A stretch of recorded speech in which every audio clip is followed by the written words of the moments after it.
Above the river, on the valley cliffs, barking baboons herald the new day.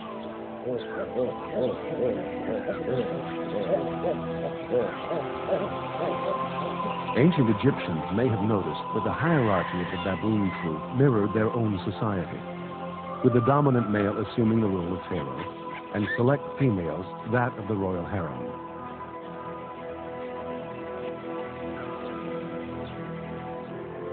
The preeminence of the sun is portrayed on the walls of countless tombs. The sun is held aloft by the falcon god Horus. A baboon raises his hands in adoration.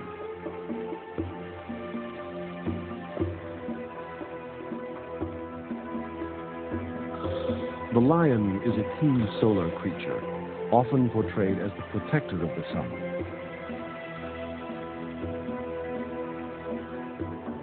Men and women bow down with the animals around them. All acknowledge the life-giving power of the sun.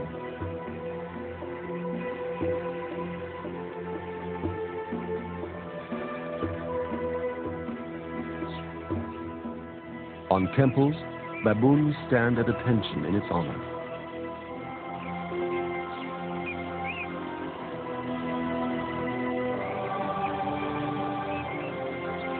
The crocodile Sobek supports the sun, and in turn is protected by the open wings of Horus, the falcon god.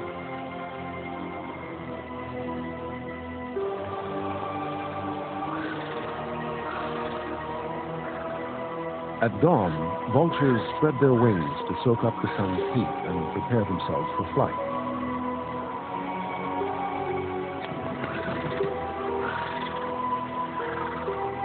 To the Egyptians, this spreading of wings was an act of prayer. All life in the valley took place beneath the protective wings of the goddess Nephbet.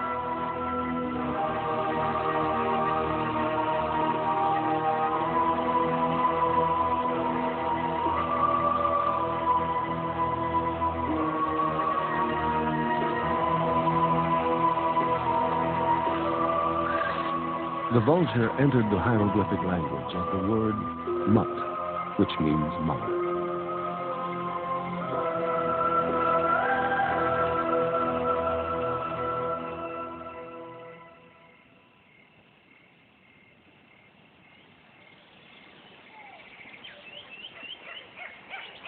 Crocodiles were once found along the whole length of the Nile. Over 20 feet in length, they were stealthy killers.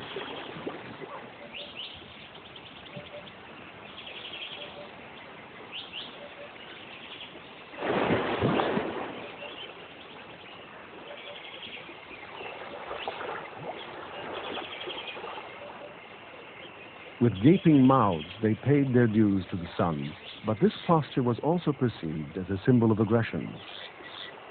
Because of this, crocodiles were associated with Seth, the god of chaos, an enemy of Horus.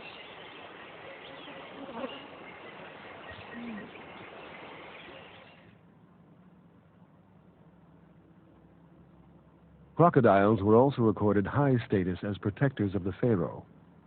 Holding the sign of life, the crocodile god Sobek stands as defender of the great pharaoh, Amenhotep.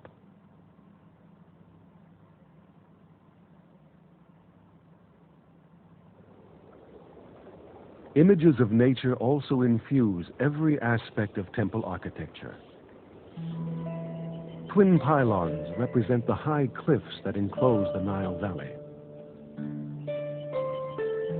The river between these stylized cliffs becomes the means of entry into the inner spiritual world.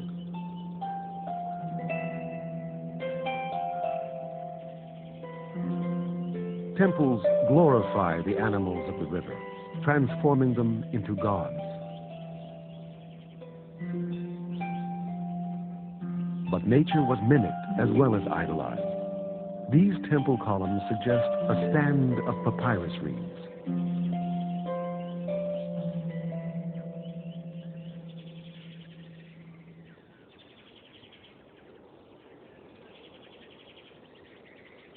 No creature is too insignificant. Everything under the sun has a place in this religion and its art. Egyptian architecture expresses the underlying patterns of life, the geometry of growth and fruition. Seed pods and fresh shoots of new growth are signs of nature's renewal.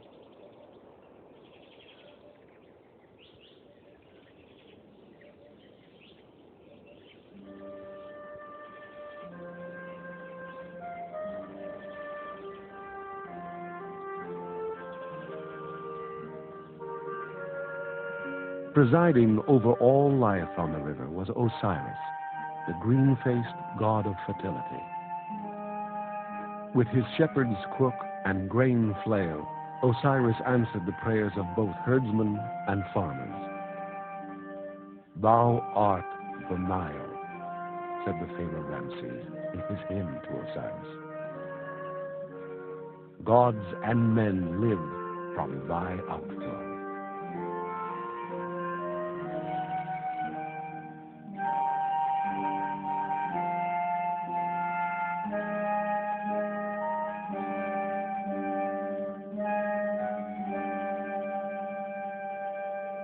In ancient times, the Nile broke into 5 separate rivers when it entered the delta, and between the rivers lay great expanses of papyrus swamp. So important was the papyrus that it became an emblem of Lower Egypt.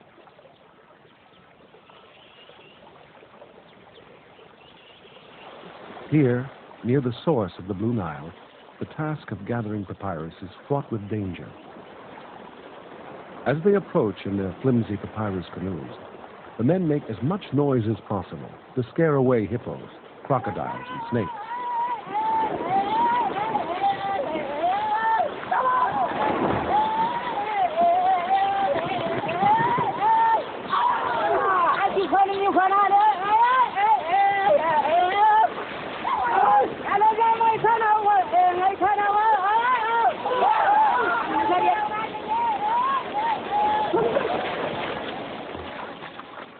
Papyrus is a marsh reed that grows to a height of 15 feet.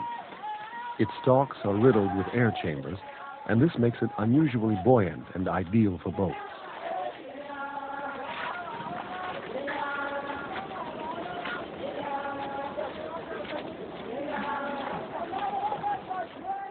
In ancient Egypt, papyrus meant far more than transport. It was the vehicle for the transmission of language and ideas. By beating papyrus into flat strips and pressing them together, Egyptians made the first paper.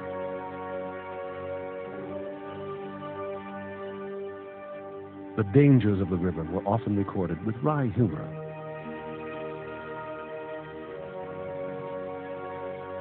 The Egyptians made the earliest comic strips, and scrolls could stretch over 100 feet long.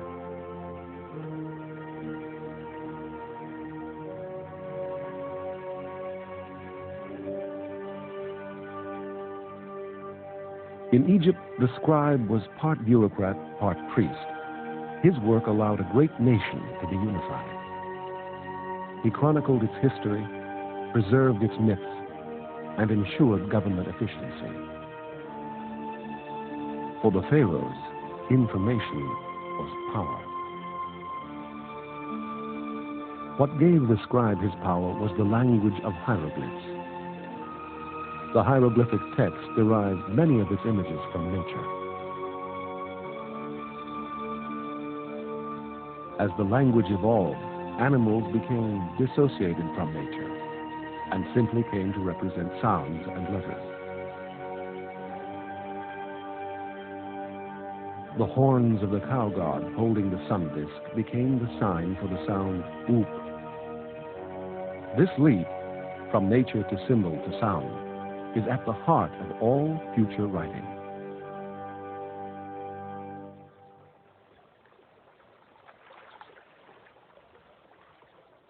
The Nile still supports a great array of races and cultures.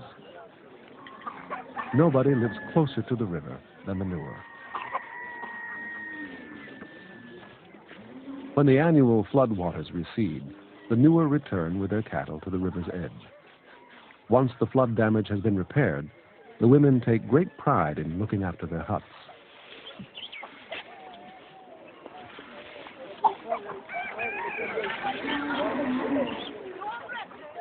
As in so many African societies, women bear a heavy responsibility. They ensure continuity of the family line and the survival of tribal culture. In addition to their duties in looking after the cattle, women must be mothers, wives, and homemakers. For the Nuer, it's the simple things that matter most: birth, death, and marriage.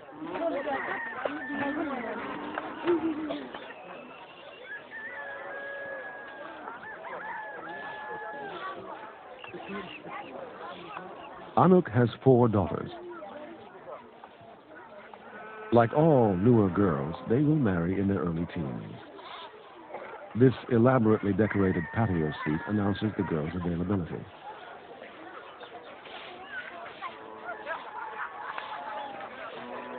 The most common decorative motif is a wavy pattern reminiscent of a flowing river. Not surprisingly, this is just the way the Egyptians depicted the Nile. It's also similar to the hieroglyph for water.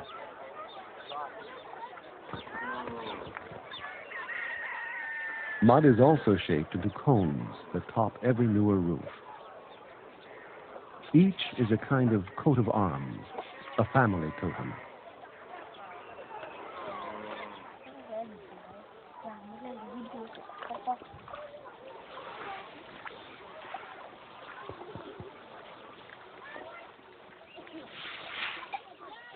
In adult life, these boys will build real villages, repairing each year the damage done by the flood. Their sisters have their own preoccupation. They remove their waistbands, a sign of virginity, and place them on models of their future homes. Soon, these girls will be seeking husbands and bearing children.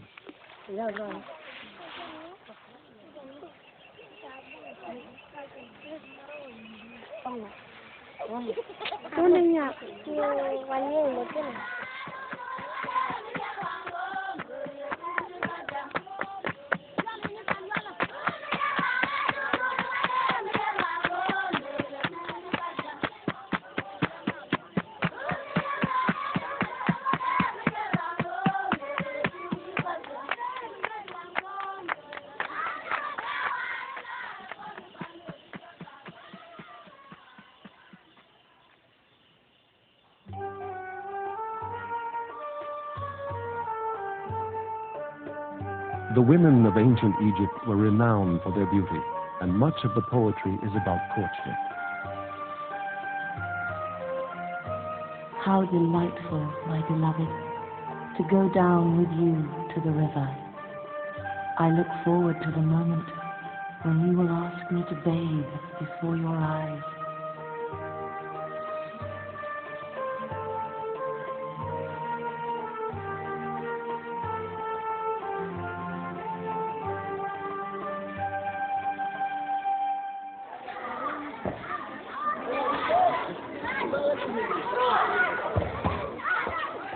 An Egyptian village is a large, extended family, and virtually everybody is related to everybody else.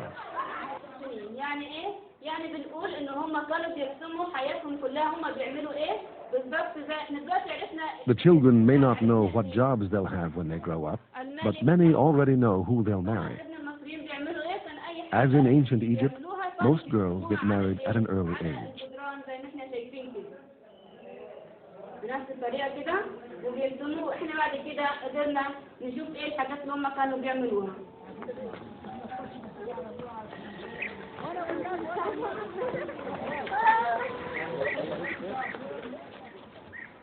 Hanan is 16, and today is her wedding day.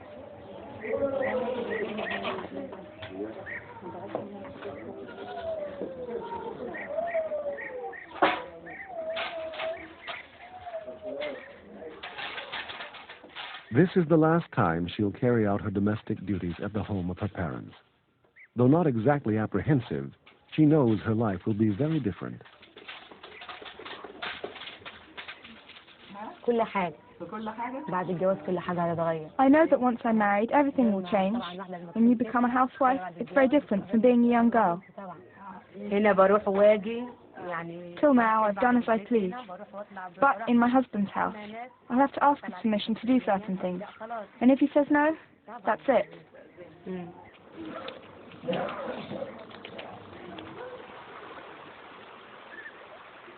Hanan is one of 13 children. For her mother, Qaidi, it's been a continual struggle to feed and clothe the family.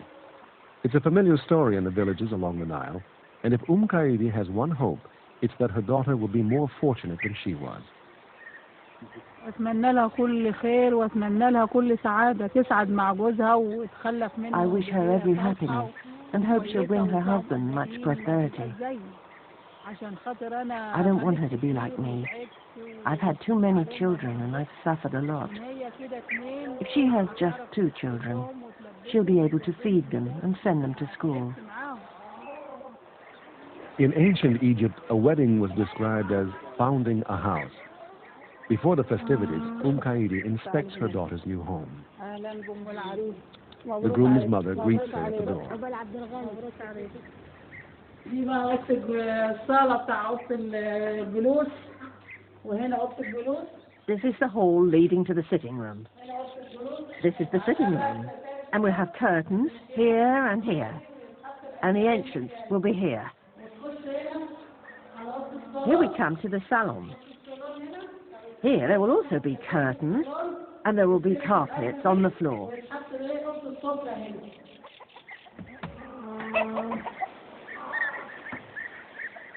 This is all ours, to the horizon. These cattle are ours. The buffalo and donkeys are ours too. All this is ours. To the ancient Egyptians, monogamous marriage was part of the divine order.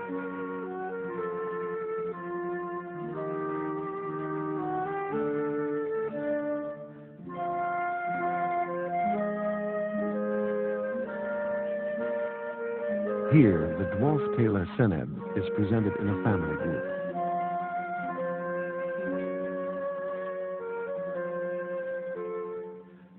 His children are depicted with their fingers to their lips, the traditional sign of childhood.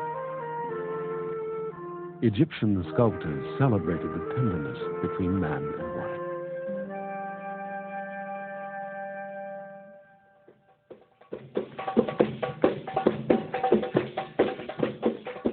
By the day of the wedding, Hanan and her mother will have spent the dowry. Hanan's eldest brother, Qaidi, must now reassure the groom's family that the dowry has been sensibly spent.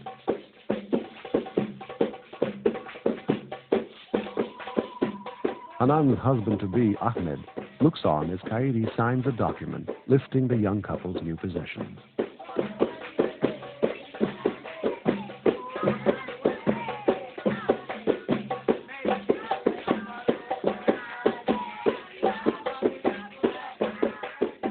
Once the contract has been signed, the couple's dowry furniture, together with gifts from family and friends, is paraded through the village.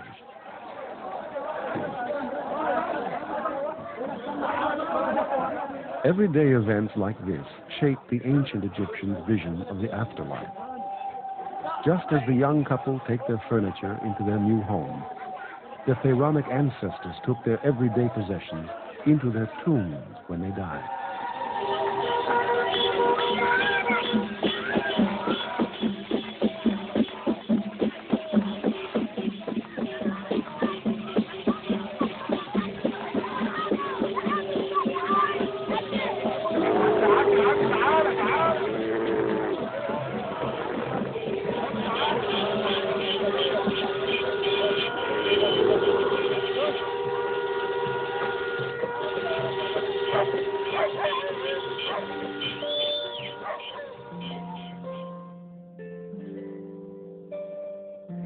Egyptians have always idealized feminine beauty. Servants primp the waxed wig of a queen as she takes her breakfast. But women of all classes wore jewelry and makeup. Among the most ancient customs is the henna-ing of hands, and at a wedding, this is made into a special ceremony.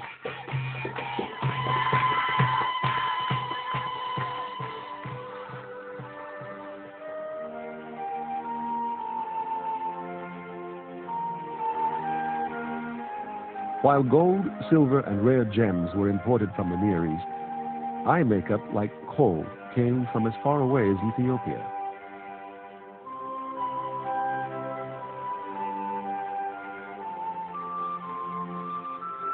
Love your wife ardently, feed her and clothe her. Fragrant unguents are good for her body. Make her happy all her days, for she is like the field that brings benefit to its owner.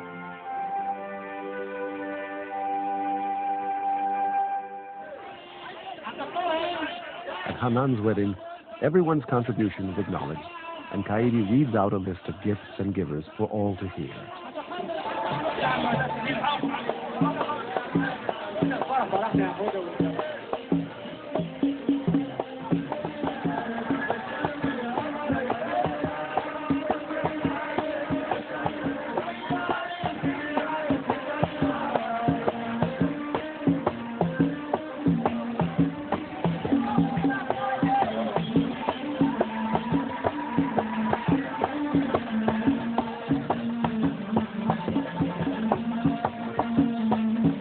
For the ancient Egyptians, marriage was literally for all time. Just as their friends wished them a long and prosperous life on earth, they also hoped and believed their happiness together would continue in life after death. The timelessness of marriage has been captured for all time in the figures of Rahotep and Nofret, two courtiers who lived around 2600 BC at the dawn of Egypt's greatest era.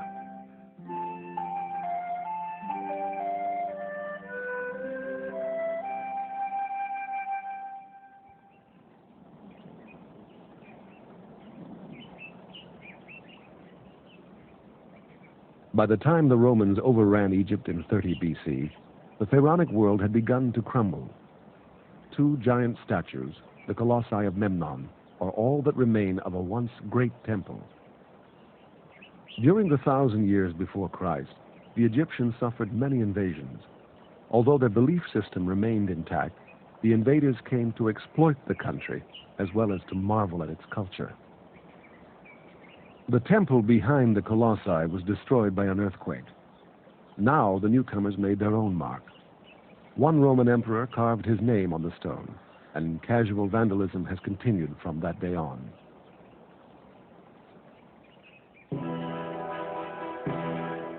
The Romans conquered Egypt because they wanted her grain. But Egypt was also the gateway to Africa, to a world teeming with wild animals. In amphitheaters throughout the empire, vast numbers of animals were slaughtered for the entertainment of the masses.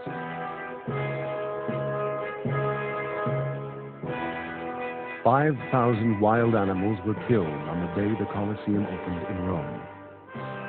During the rule of Nero, the Praetorian Guard slaughtered 400 bears and 300 lions in a single day. Christians and criminals were fed to wild cats. Slaves were forced to kill slaves. Animals were captured far beyond the frontiers of the empire. The Egyptians had deified nature. The Romans enslaved it. No creature was safe.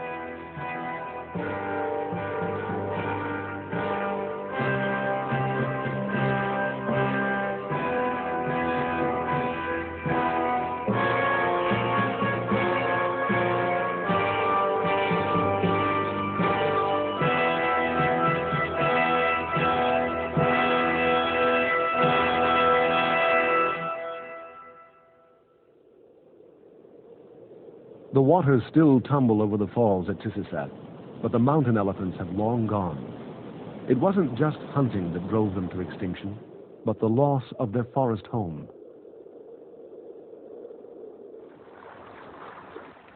Nearby on Lake Tana, papyrus boats enable the woodcutters to exploit the remotest shores. Virtually everyone in Ethiopia cooks with wood, but there's also a heavy demand for building timber.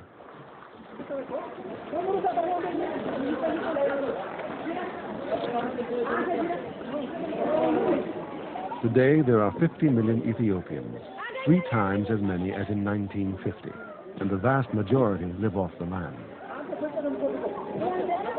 Every year, more forest is felled to satisfy their needs, and all but 1/10 of the original forest has now disappeared.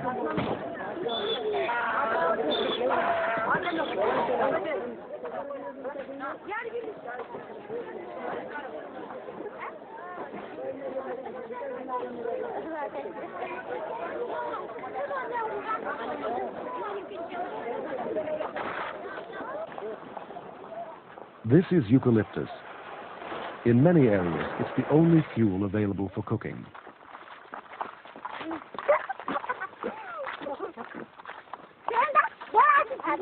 Eucalyptus is a fast-growing tree that has been planted to replace the native forest.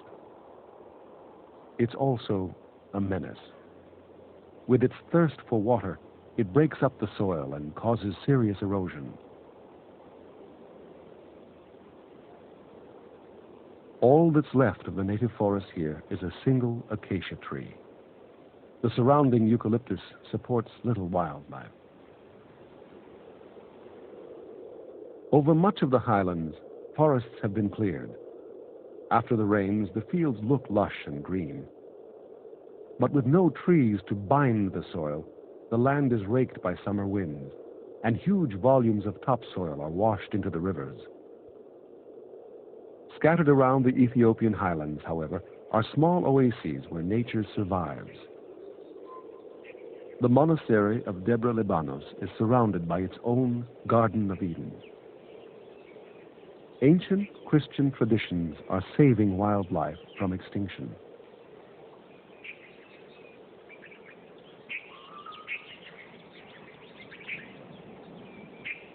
The Gelada baboon used to be common throughout Ethiopia.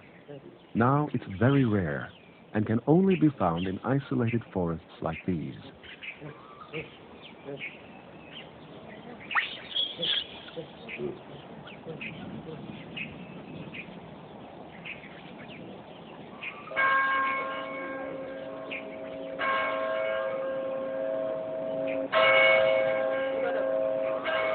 Pilgrimage is as important now as it was in medieval times, and on festival days, farmers head for the monasteries. Christianity arrived here in the 4th century. Since then, highland Ethiopia has been predominantly Christian, and the traditions we see today are those of the early church.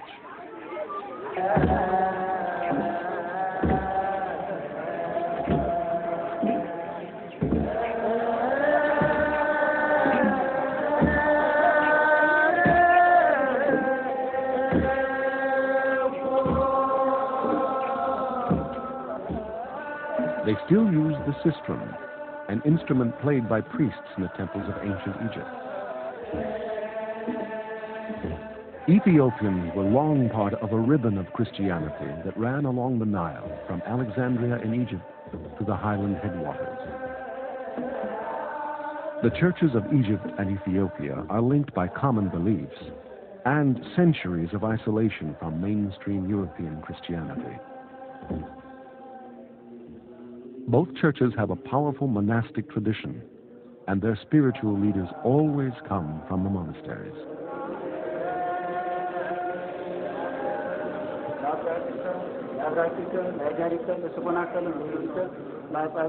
Today's church leader, Paulus V, stands at the end of a long line of Ethiopian patriarchs. The spiritual life in Ethiopia as a whole is very strong. The monastic life is quite a large number throughout the country, because there are about 1,000 monasteries from the ancient times.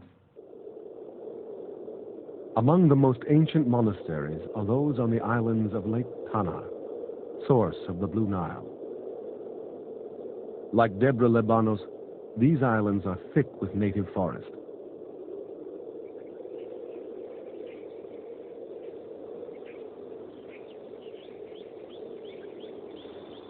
Monastic retreats have always been nature reserves. Ethiopian monasteries, like their European counterparts, are great centers of learning and Christianity. In times of turmoil, monks kept alive all the ideas that meant civilization, not just religion, but also history and literature. This parchment Bible is illuminated with the stories that sustain faith. It could well have been produced by monks in the 8th century. The story of the passion and death of Jesus Christ.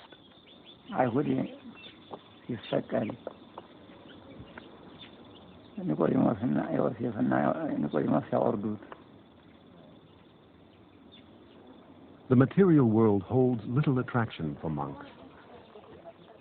Theirs is a life of prayer, poverty, and obedience.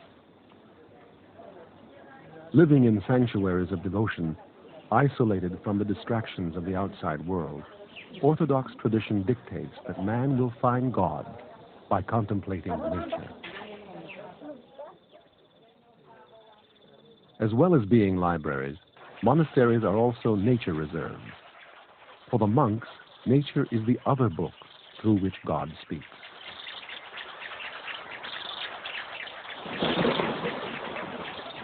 Today, these islands are important breeding sites. They are also critical winter habitat for many migrating birds.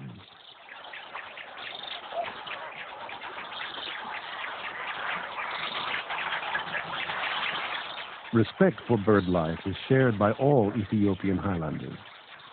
Deep-seated religious traditions derive from Old Testament laws against eating ibis, herons, storks, and web-footed birds.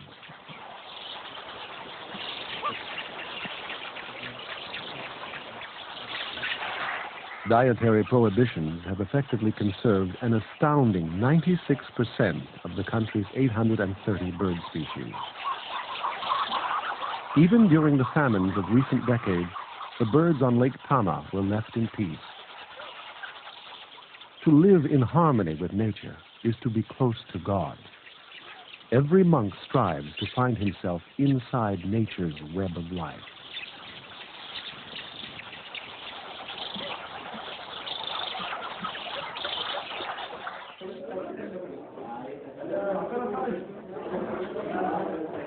These men lived by rules laid down in Egypt in the 4th century, the same rules that would later govern monastic life in medieval Europe. Monks themselves do everything necessary to run the monastery. This simple way of life allows them to concentrate on their devotions to God.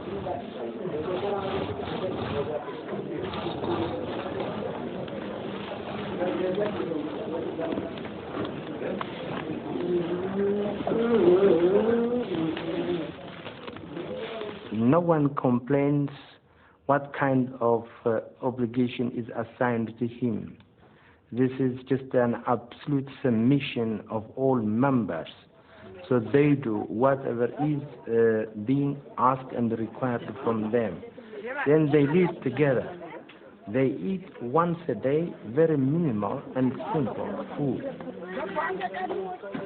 The food may be simple, but for young novices, monasteries provide the security their peasant families have never known. Here, they will always be fed and cared for.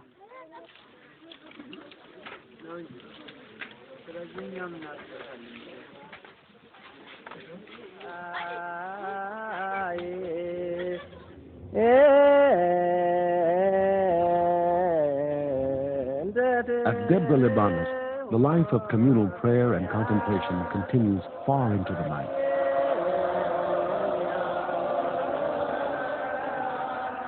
These ancient hymns and psalms have echoed unchanged through the centuries.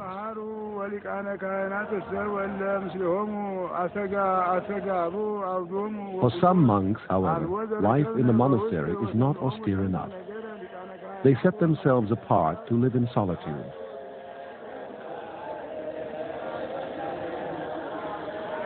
There are people who think even this kind of a very strict communal life is too luxurious for them. So they prefer to isolate themselves from the community. And they make very small contacts for the sake of survival, in order to somebody to offer them a glass of water or a handful of beans or something.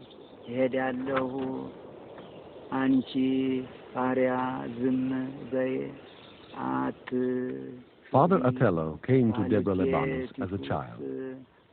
He's been living alone in a cave above the monastery for 30 years. He even avoids contact with the novice who brings his meager meals.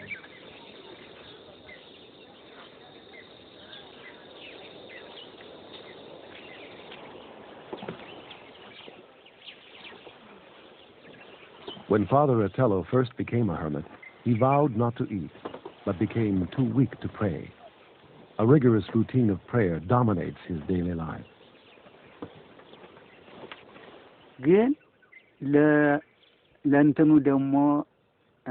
When you plant a tree, it's like giving birth to a child.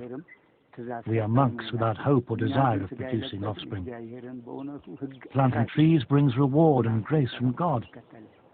Green plants symbolize virtuous qualities like innocence, kindness, and fertility. As for the wild animals, be they baboons or monkeys, they are playful and friendly, and we enjoy passing time with them. Wild animals are obedient and pleasing to God.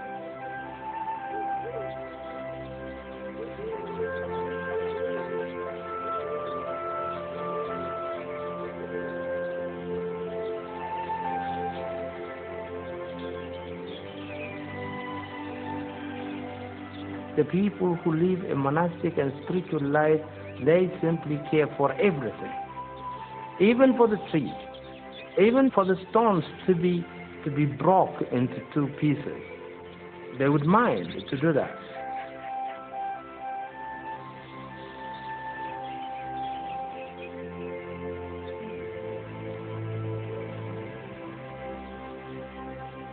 Monks are heirs to a long tradition of caring for nature. In Africa, it extends back beyond the pharaohs. In Europe, to St. Francis of Assisi.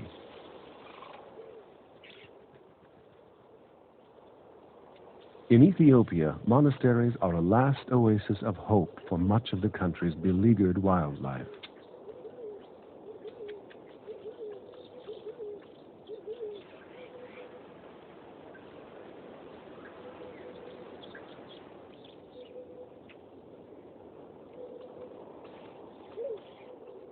Immediately north of Lake Tana is the ancient city of Gondor, former capital of Ethiopia. Its castle was built at a time of great spiritual fervor. It's an emotion that can still be felt today at the annual festival of Timkat, a reenactment of the immersion of Christ by John the Baptist.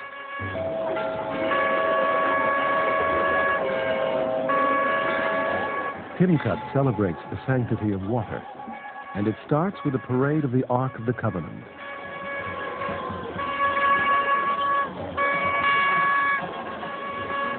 The Ark is among the holiest of images in Ethiopia. In it, God gave Moses the 10 Commandments. Every year, replicas of all the Ark from all the churches are carried on the heads of priests to a pool of Nile water.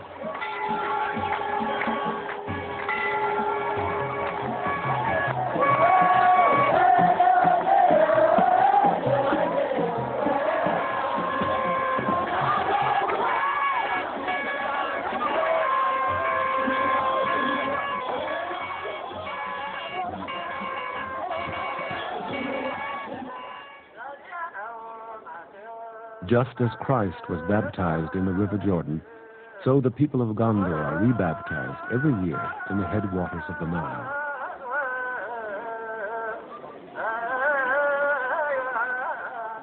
Monks dressed in medieval vestments come from all over to take part in this annual festival of spiritual renewal.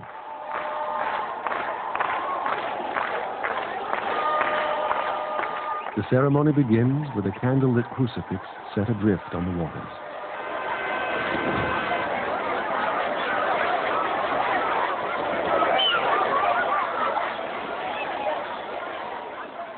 In a reversal of the original baptism, it is the innocent, the children, who baptize the adults, splashing them with holy water. The day is a festival of baptism. For Pope Shenouda, it's deeply linked with the religion of the Pharaohs. They worshipped the Nile as the source of life. We know quite well in the Bible that water is a source of life. And our Lord Jesus Christ spoke about the living water, giving life to others. But water can be as good for the body as it is for the soul.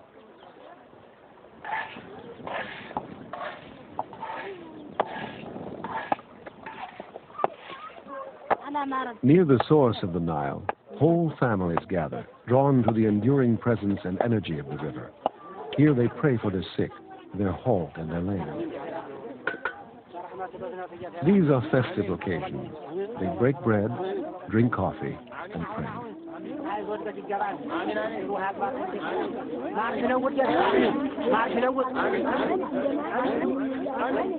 Chants fill the air, summoning up healing spirits.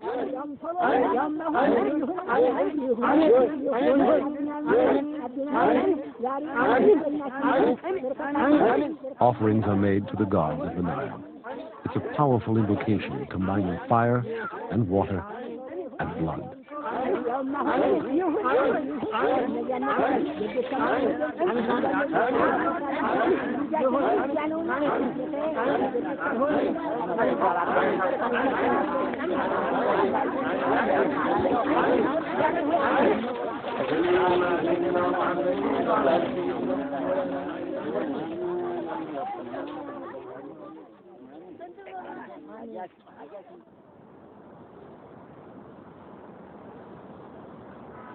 Cairo has long been one of the great cities of Islamic learning and art. Sultan Hassan, one of the greatest mosques, was built in the 13th century. Even here, it's hard not to notice influences from ancient Egypt. To enter a mosque is to enter into God's presence. There's more than a hint of the past here. Daily devotions that acknowledge the rising of the sun. Abstract designs based on nature. The banded entryway to eternal life. As an Egyptian, Adel El-Ebt is aware of his rich heritage.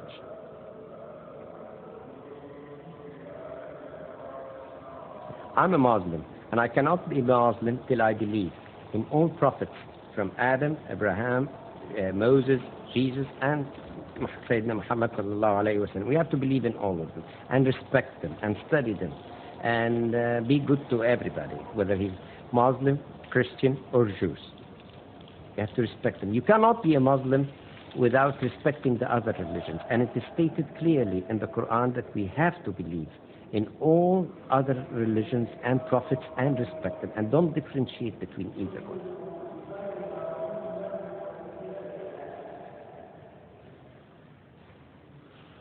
Islam and Christianity stand near the end of the great river of time that is the Nile. But all faiths have always prayed for eternal life and have believed that the way you live this life will determine your status in the next. It's an idea that descends to us little modified since the time of the pharaohs.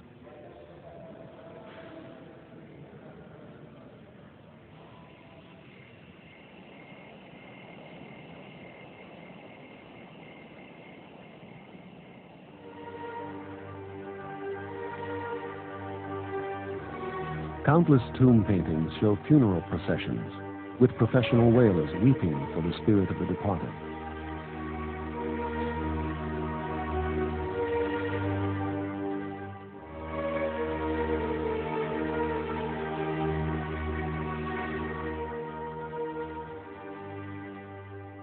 Tombs were filled with everything the dead might be expected to need in the afterlife.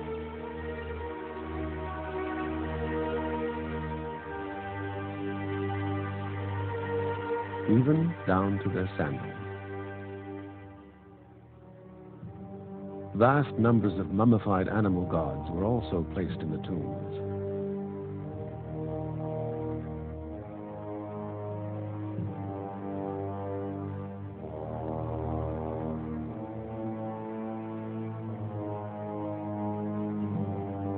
This man was buried 6,000 years ago on the edge of the desert where his body was naturally mummified by the drying sands. Even at that time, people were buried facing the setting sun and provided with food and images for the afterlife.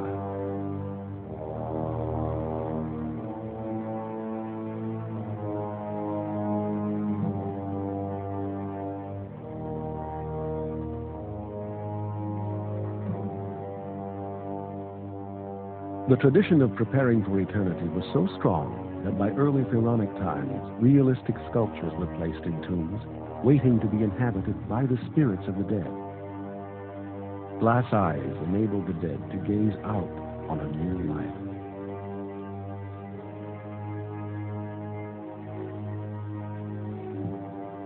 Monumental tombs ensured not only the afterlife of the pharaoh, but also, through his survival, the spirits of all his people.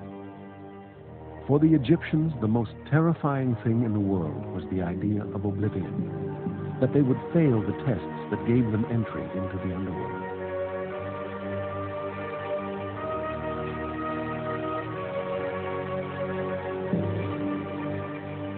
The passage they hoped to make from death to eternity is recorded in the books of the dead. In the opening of the mouth ceremony, they recite spells over the mummy to restore the powers of life, especially sight and speech, which the spirit will need on the journey ahead. Now the spirit must pass through 28 gates, but to get beyond the guardian gods of the underworld, every spell, every invocation must be word perfect. Here the royal scribe Ani sets off on his journey, accompanied by his wife Tutu. Make a way for me, for I know you. I know your name, and I know the name of the God who guards you. Mistress of the Sky is her name. After satisfying each guardian god, he passes through to the next gate, and the journey continues. He is guided by the jackal god Anubis into the house of the two truths to face the ultimate test, where his spirit will either be cast into the hell of oblivion or enter into paradise. Paraded before a jury of gods, to each in turn he declares his innocence. I have not robbed, nor done violence to any man. I have not caused pain. I have not made suffering for anyone. O blood eater who came forth from the shambles, I have not killed a sacred bull. I have not trapped birds in the preserves of the gods. I have not caught the fish of their marshland. I have not diverted water at its season. I have not built a dam on flowing waters. I have not fouled the waters. As confirmation that the dead is telling the truth, his heart is weighed against a feather on the scales of justice.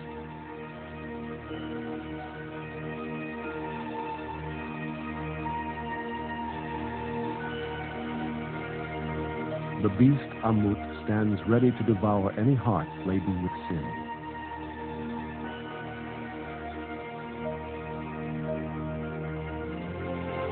Thoth, the god of wisdom, declares the dead person to be true of voice.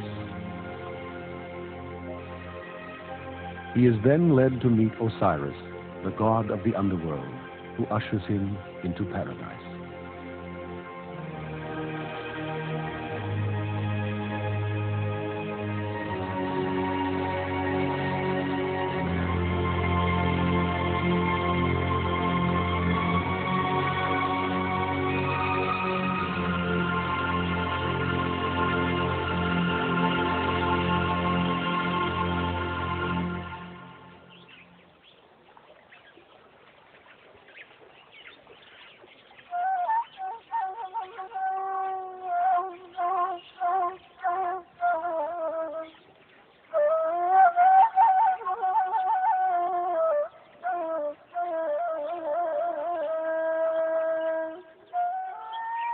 Out of the mud and water of the Nile, the ancient Egyptians created a paradise on earth.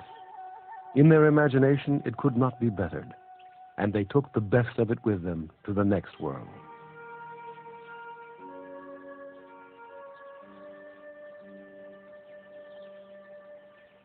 For 5,000 years, the pharaohs have gazed across the land of Egypt, pleased with what they saw.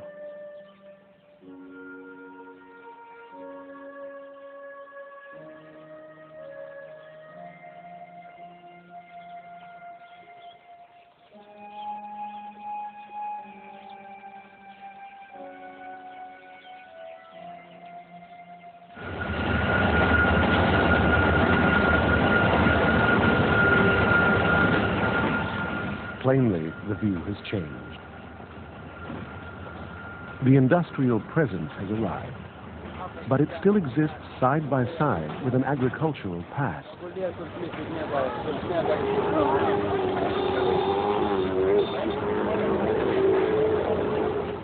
More and more people are leaving the countryside and flooding into the city.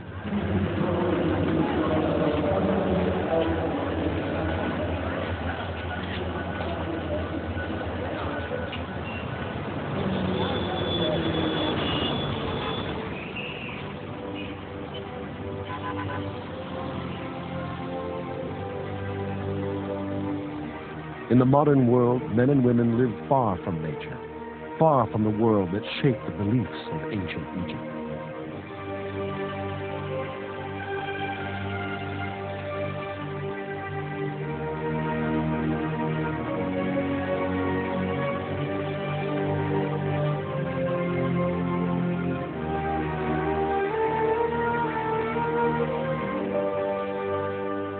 Nevertheless, thoughts of an earthly paradise persist.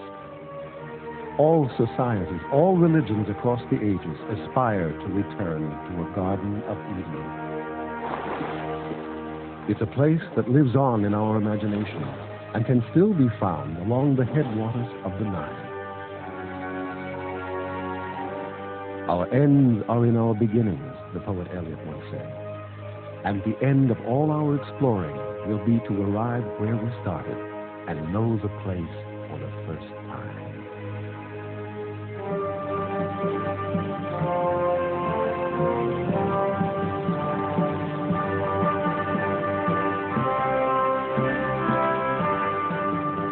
What we find along the Nile today is an old idea that has a new resonance. At the core of Egyptian religion lies the belief that men and animals should live in harmony, and that mankind has a responsibility to ensure that all this continues.